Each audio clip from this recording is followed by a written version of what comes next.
So, hell.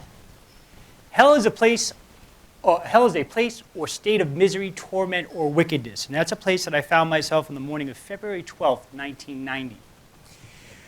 I had, at that morning, found myself on the business end of an old lady's broomstick. Apparently, I had fell asleep on her, in the front of her yard. More importantly, I fell asleep on her newspaper.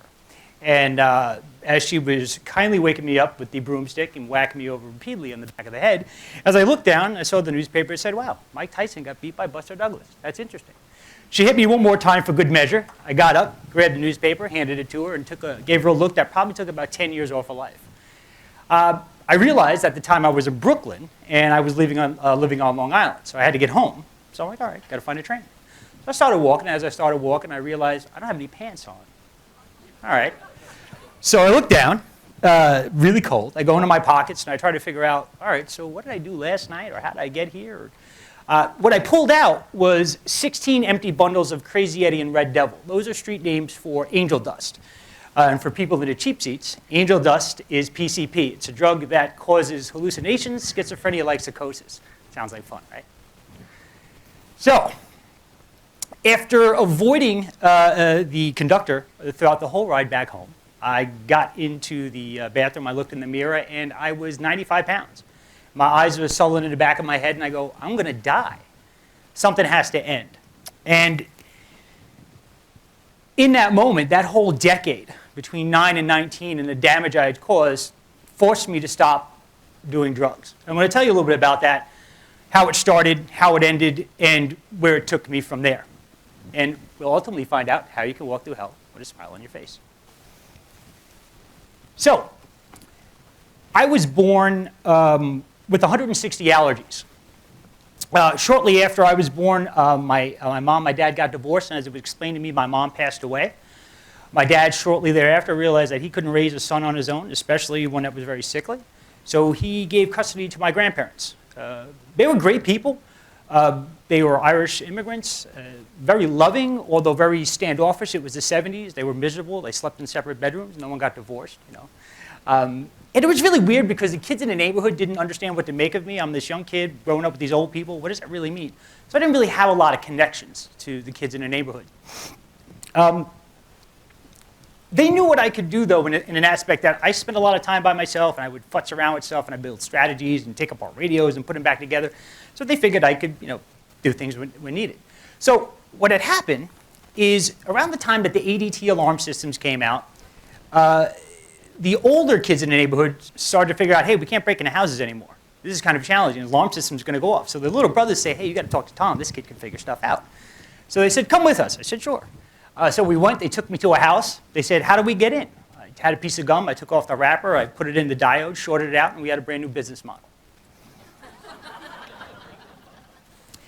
So in the beginning, it was kind of interesting. I was 9 years old. I had people that paid attention to me, people that wanted to be around me. I had, for all intents and purposes, a lot of money. I had tons and tons of candy. I had an awesome comic book collection.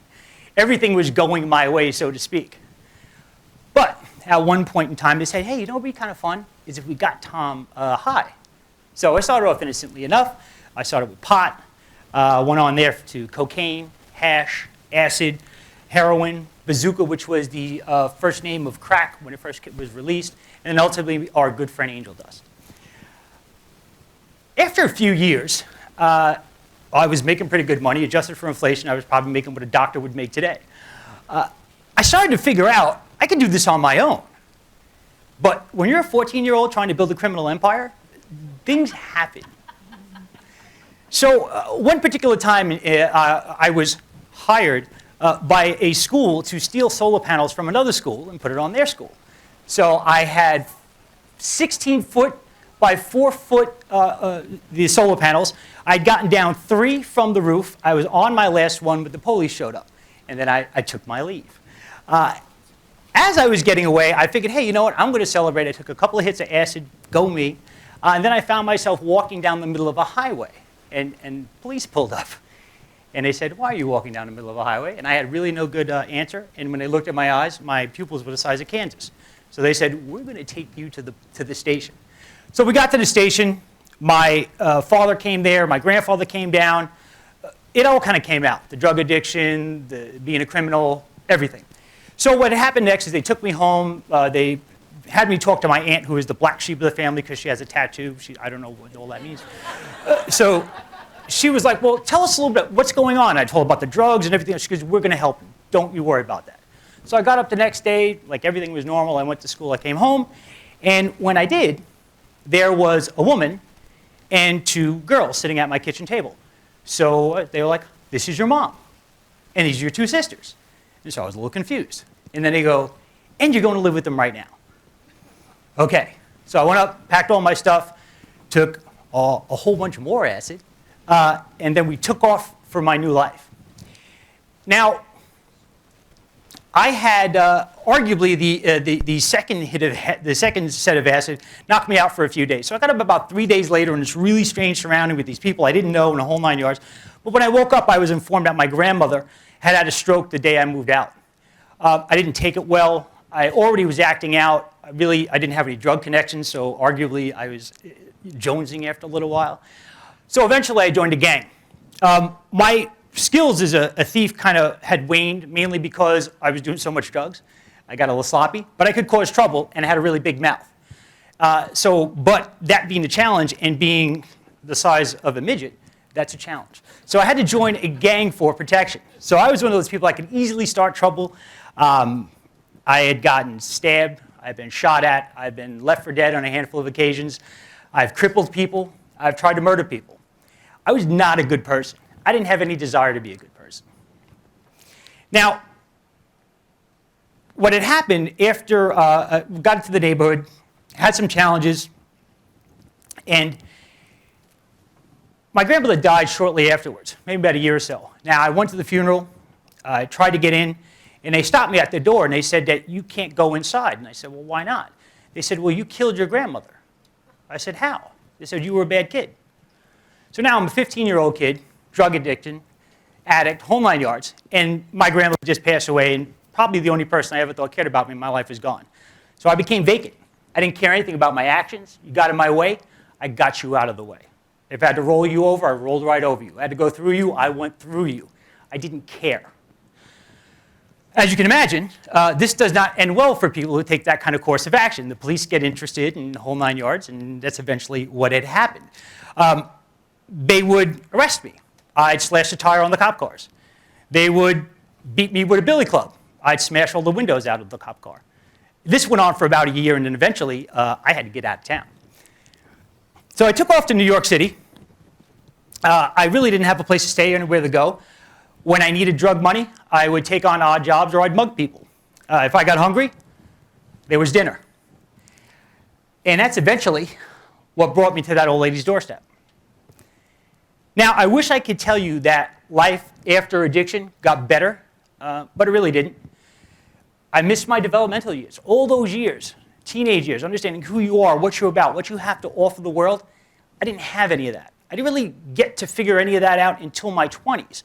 But even then, I was a wreck, and I honestly wasn't even prepared for life itself. So between the ages of 18 and 25, I was married. I was divorced. I had a child. I had a nervous breakdown. I was a shut-in for a year. Definitely had a lot of challenges. And after a little while, I finally went to my mom, and I said, listen, you know what? I think I got to do something different. I think my life is challenged. I need a change. She goes, Tom, you have to understand something. She goes, you're a piece of shit, and you're always going to be a piece of shit. So you should just basically settle for whatever life's going to give you. I think at the time she was right. I mean, you have to look at the data set leading up to those period. You know, I really didn't go, oh, this guy's he's not on the scale to be Gandhi over here. This guy's a mess. So one way or the other, we just stopped talking and moved on from there. Now, what I didn't realize at the time is I didn't know what a startup was. So I answered this newspaper ad, and I went into this job, and they basically said, oh, can you do this, that, and the other things? Yeah, sure, why not? So that was great. It was a nonprofit in New York. They were doing a lot of work in financial literacy, and at the time, it seemed pretty good. I actually stayed there for 18 years. And it was a great experience in the fact that I get to put my skill set from when I was a kid to use, but for good stuff instead of hurting people. They would say, hey, listen, we want you to write a letter. Sure. We want you to develop a commercial. Okay. We want you to write books on money. Okay. So I did it because they told me to, and I could figure it out. But even that challenge, there were challenges in and of itself. I battled depression, alcoholism, and I tried to commit suicide 3 times. And where my life turned around was when I became the community outreach director of this organization, because I had started to connect with different people in the community. And one of those people was the president of Junior Achievement of Western Massachusetts. His name is Jacques Devilla. So Jacques was on the board at my organization. And I had just gotten back from Gannett Publishing at USA Today. We were developing a financial literacy curriculum that taught kids about personal finance via the game of basketball. So we were piloting the program to 160,000 students around the country. So I got back, I worked with the people, and I'm sitting in his office. He goes, wow, where'd you go to school to figure that out? I go, oh, I didn't. He goes, so where'd you go to college? I'm like, I didn't go to college. Where'd you go to high school? I'm like, I dropped out in 9th grade. He's like, so how did you do all this? I'm like, they told me to do it or they're going to fire me. So I did it. That's what you're supposed to do, right? He's like, okay, that's great, but there's something inside you and you don't see it. And I didn't understand that. No one in my life ever stopped to say, there's something in you and we got to get it out. Everything took. Drugs took, family took, everything took from my life. And I took too, I'm not going to lie, I did. I wasn't a good person. But for once, someone said, hey, there's something inside you. Let's work to get that out. So in that time, Jacques encouraged me to get my GED. So when I found out I had dyslexia and ADHD. From there, he pushed me to go to college. I graduated in 2011, a degree in international business. And he was not the last person to inspire me. I kept meeting better and better people in the community, people that were selfless, people that kept saying, hey, listen, you're doing great stuff. How can we help you? I was amazed. I didn't know people like this existed. They started asking me meaningful questions to make me question myself and figure these things out. And I credit this community, especially Western Mass, in helping me finally figure out my life and what it's about. Because ultimately, I was on my way to being dead. So these folks inspired me, some directly, some indirectly. They helped me be a better person.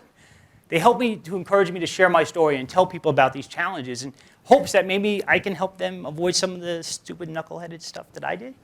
And they also, one of the more important things is they taught me the importance of donating my time to help others. And ultimately, it's all these lessons that help me to understand how to walk through hell with a smile on your face. So I'm going to tell you that. Life doesn't have to be miserable. If you don't like your life, change it. Something my grandfather used to say to me, but I never really understood it. How can I change it? I don't know what I'm doing right. I don't know what I'm doing wrong. But I understood now that if I needed help, I could actually reach out to somebody, and they would be kind enough to give me that help and walk me through it and help me connect with the opportunities that I needed to. Pain is inevitable. One of the biggest challenges I had in my life is I wanted to understand all these bad things that happened. So I laid out this huge chart, everything, every bad instance that I could remember, and I wanted to find that one commonality. It was me. Well, I wanted to blame the world, I wanted to blame this one and that one and the government, and all these other people, but it was me. I was the person. I was that one constant in my entire life that made this whole thing a train wreck. That's what I had to overcome. It was difficult to confront that, and I'll be quite honest, that was the final time that I tried to commit suicide, is when I figured that out.